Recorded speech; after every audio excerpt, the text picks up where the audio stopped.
ఏమంటాడు ఆయన? ఎంత పెద్ద కండలు తిరిగిన పైల్వాన్ అయినా 3 నెలల పిల్లలు పుట్టియలేడు కదా, 9 నెలలు పడుతుంది కదా అంటాడు ముఖ్యమంత్రి గారు. ఒక ముఖ్యమంత్రి నోట్లోకి వెళ్ళి రావాల్సిన మాట నేను ఇది. 3 నెలలకు పిల్లలు పుట్టారని మాకు తెలియదా? ప్రజలకు తెలియదా? రైతులకు తెలియదా? మా తమ్ముళ్ళకు తెలియదా? మహిళలకు తెలియదా? ఈ రాష్ట్రంలో వృద్ధులకు తెలియదా? 3 నెలలు కాదు కదా, నువ్వే చెప్తీవు కదా. ఆనాడు పిసిసి అధ్యక్షుడిగా నువ్వు, ఈరోజు ఉప ముఖ్యమంత్రిగా ఆనాడు సిఎల్పి లీడర్ గా ఉన్న బట్టి విక్రమార్క గారు, మీరిద్దరే కదా సంతకాలు పెట్టింది, మీరిద్దరే కదా గ్యారంటీ కార్డులు అని చెప్పి ఇంటింటికి వంచింది, మీరిద్దరే కదా జేమ్స్ బాండ్ లెక్క బాండ్ పేపర్ల మీద సంతకాలు పెట్టింది. పెట్టి ఏం చెప్పింది మీరు? 100 రోజుల్లో 6 గ్యారంటీలు అమలు చేస్తాం, అటు సూర్యుడు ఇటు ఓడిచినా ఇటు సూర్యుడు అటు ఓడిచినా అమలు చేసి తీరుతాం అని చెప్పిండ్రా లేదా? 100 రోజుల్లోనే అన్ని చేస్తామని చెప్పిండ్రు. అదొక్కటే కాదు, నవంబర్లో తీసుకుంటే 2000, డిసెంబర్లో తీసుకుంటే 4000, నవంబర్లో తీసుకుంటే రైతు బంధు 10,000 వస్తుంది, డిసెంబర్లో తీసుకుంటే 15,000 వస్తుంది అని చెప్పి నమ్మబలికి మరి గద్దెనెక్కింది మీరు. 3 నెలల పిల్లలు పుట్టారంటున్న ముఖ్యమంత్రి గారు 30 నెలలు అవుతుంది. మరి ఇప్పుడు పిల్లలు పుట్టకపోతే నీకేం పేరు పెట్టాలి, నేనేమని పిలవాలని చెప్పి నేను అడుగుతా ఉన్నా.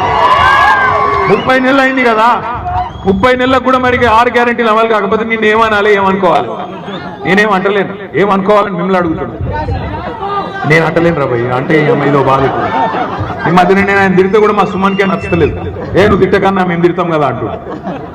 అంటే ఏమైందంటే ఇలా రాష్ట్రంలో ఎంత గలీజ్ రాజకీయం అయిపోయిందంటే, ముఖ్యమంత్రి లెక్క లేడు, మంత్రి లెక్క లేడు, ఎమ్మెల్యేలు లెక్క లేరు. మొత్తం ఒకటే దుకాణం తెరుచుకొని కూర్చున్నారు ఎక్కడోడు అక్కడ. ఎక్కడ దోచుకో స్కీమ్ నడుస్తాను, దాచుకో.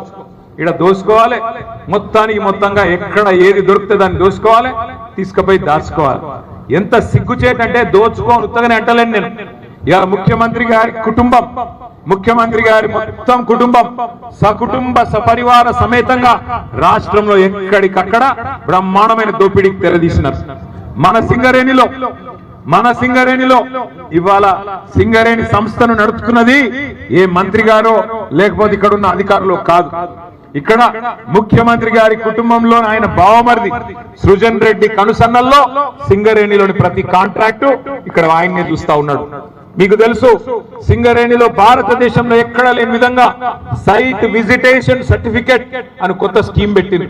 అంటే ఏంటంటే ఎరికేనా, సింగరేణి లెవెల్ టెండర్ వేయాలంటే సైట్ విజిట్ కు రావన్నట్టు. వాడు జార్ఖండోడు కావచ్చు, బెంగాలోడు కావచ్చు, మహారాష్ట్రోడు కావచ్చు, తమిళనాడు కావచ్చు, దేశంలో ఎక్కడున్నాడు అని కావచ్చు, ప్రపంచంలో ఎక్కడోడన్నా కావచ్చు, వాడు సింగరేణికి రావాలి. వచ్చి ఏం చేయాలి? సైట్ విజిట్ చేయాలి. చేసినాక ఏం చేయాలి? ఇక్కడ ఉన్న వాళ్ళకు సంతకం పెట్టి ఇవ్వాలి. ఏమని? అయ్యా ఇగో ఇది నా పేరు, ఇది నా వివరం అని రాసి ఇవ్వాలి. తర్వాత వీళ్ళు ఏం చేస్తారు? ఆయనకు ఫోన్ చేస్తారు. ఫోన్ చేసి నేను ముఖ్యమంత్రి బామ్మరిది మాట్లాడుతున్నా, నువ్వు టెండర్ వేయొద్దు అని వీడు